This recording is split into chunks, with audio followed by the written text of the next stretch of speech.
What's going on, everyone? This is Corey with Xbox Tavern with another review, and this time the review is about Outcast, A New Beginning. This is the first, well, really the next sequel in the Outcast franchise, Outcast series, and it's really like 20 years in the making if I did my math right. Outcast, A New Beginning is an open world, non-linear exploration third-person shooter game, and it's all right. It's pretty good. Now, up front, I'll just tell you, I have no prior experience with the Outcast games, so I can't compare or go on with how the story has changed or lives up to its predecessor. I'm coming in as a completely new player. So coming in as a new player, not really having any expectations, I get into this game and you are given a small tutorial, and the first thing that you notice is the world.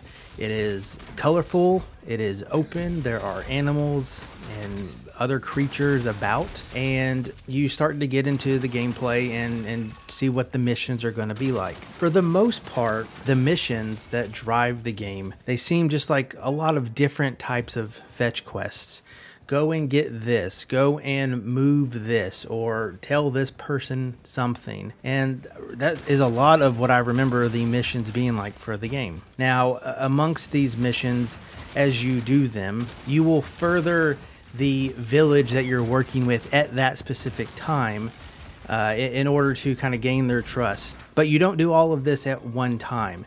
You will start to explore this open world, and you'll find other villages, and you'll find bases out there, and you'll find trials that will test your platforming and maneuverability skills throughout the game. And you quickly come to find that you can kind of do what you want to do when you want to do it. Your main quest at the beginning, not to spoil anything, is you need to work with these villages and kind of get them all their stuff completed so that you can get their trust. As a side, you need to take down all of the bases that are in this open world. Now, the bases aren't all given to you. Most of them, a lot of them, are locked behind a force field that slowly kind of goes away as you progress the story. And the rest of it is kind of up to you, depending on what you've explored. And you can go and do these missions per these villages. And as you do them, again, the bases will unravel and you kind of start to progress the main story, if you will. Now, that was not clear to me. I would get to a point where I didn't know what else to do. And so I would just go off and do exploration type tasks, these trials that I mentioned, where you are tested with the platforming skills that you have based off of your ability, plus the upgrades that you have unlocked for your jetpack, which is the main source of maneuvering around this island. And after I would do a few, I would then get a pop-up saying, oh, this part of the mission or this next mission is now available. Now, at some point, I got really addicted to doing these trials. There are several dozen across the map, and doing them gets you certain in-game currencies that allow you to do the upgrades, and others will do things like increase your maximum health. And so I kind of got really addicted to clearing the map, so I actually really liked that part of it. What it eventually came down to is I did everything that you could do as far as the side stuff goes, and I was waiting for the next main mission to unlock because it wasn't ready for me. So I would pick a mission that I'd already had done, and it wasn't very clear that I needed to do anything to relate it to it, so I would kind of do these optional things again, and then maybe I would get one of these bases to unlock. The point is, it was a little unclear about what was the main part of the quest and what was side stuff. Now, that brings me to these quests. You are going around talking to people, and you are given dialogue options. Some of them are for lore and story building. Others are actually what you need to speak to the person about in order to unlock the next objective. Well, let me tell you, even if you are like me, the story did not speak to me. And so I actually was just trying to get through it as quickly as possible. And I was just clicking through all of the dialogue options, and there are a lot. There is a lot of reading to this game. I believe they do voice acting for all of it, but there's a lot of text to either sit through or read through. And that may be your thing. It's just not mine. That said, the cutscenes of the game were done fairly well. There were some graphical issues occasionally through these cutscenes that I encountered on my Xbox Series X. There are a couple of modes you can pick, quality or performance mode, and they do tell you in the options that in one of them you're going to experience screen tearing. Again, this is at the launch level of the game, and that was certainly true, so I did scale it back. I think I did performance mode to get rid of that screen tearing because it was really jarring. Aside from all of the text and progressing all of this story that really didn't mean much to me, let's talk about the combat. It's third-person shooter. You are given a pistol and a rifle type gun. And as you explore the map, you will find modules that will be applied to these guns. And they can only hold up to so many modules, and they will change the behavior of their gun. Some of them make the gun act like a machine gun. Some have homing bullets. Some will do extra damage on the first bullet and things like that. And so you can kind of build your perfect weapon as you find the pieces to them.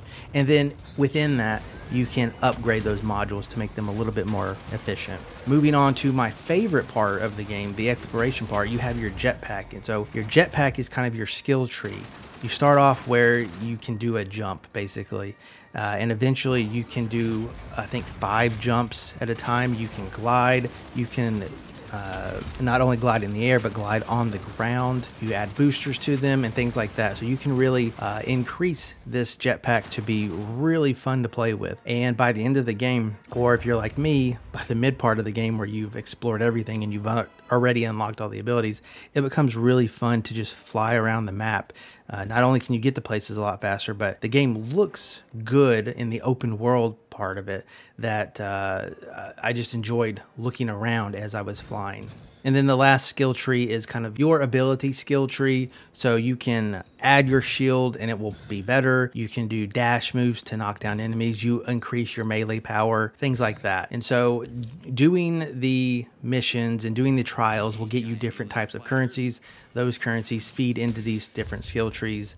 And so you can kind of pick and choose which ones you want to focus on if you want to focus on a specific skill tree at that time. The combat of the game is pretty easy. I did not have it on the hardest difficulty, so I guess it could be harder, but you are never... It never, to me, felt like I was in a sense of danger. I think one time I got down to 1 bit of health left.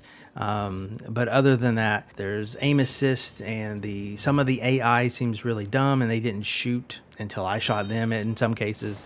So I don't know if there was something with the difficulty I selected, or if that's just how the AI is, but it was not very challenging, especially as I put these modules on and I built like really strong weapons. It makes sense that the enemies wouldn't be as strong against them, but it was apparent pretty early on. But overall, Outcast, A New Beginning, as somebody who just came into the franchise, this is their first offering. It's been fun, and I have been wanting to go back and do the trials and clear the map. I really like that all the icons are on the map, and I've graded them all out, which means I've done them. But the story did not much for me, and the occasional graphical interference kind of took me out of it at some times to where I was really hopeful about it. And it just seems like it's an okay game. It's good, but it's not great.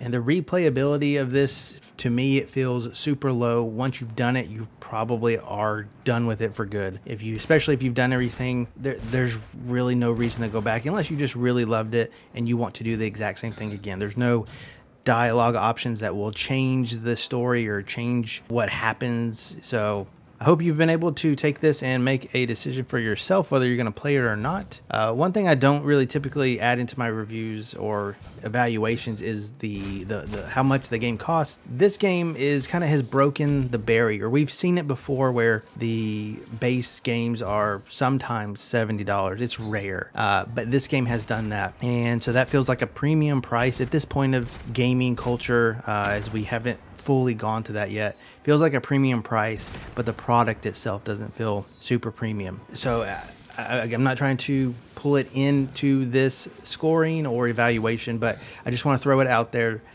if that matters to you. But if you are not on XboxTavern.com already, be sure to go there. You can check out my final score for the game, as well as all of the other reviews that we put out every single week.